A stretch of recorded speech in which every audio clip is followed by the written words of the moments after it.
durmadan dalgalan şanlı bayrağım. Yurdumun en büyük bayramı bugün. Ufuklar gül açsın, gülsün toprağım. Yurdumun en büyük bayramı bugün. Ağaçlar bezensin, dallar süslensin, bahçeler donansın, güller süslensin. Atanın açtığı yollar süslensin. Yurdumun en büyük bayramı bugün. Yurt için savaşmak bir şanlı düğün.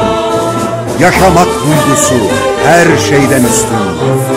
İstiklal sevdası ufkumuzda gün. Yurdumun en büyük bayramı bugün. Tarihe sığmayan şanlar Türk'ündür.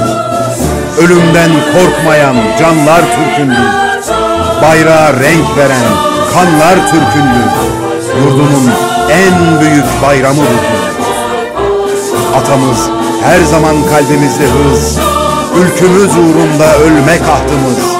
Şölenler kurulsun, içilsin kımız. Yurdumun en büyük bayramı bugün. Kanını toprağa katanımız var. Bayrağın altında yatanımız var. Destanlar kaynağı vatanımız var. Yurdumun en büyük bayramı bugün.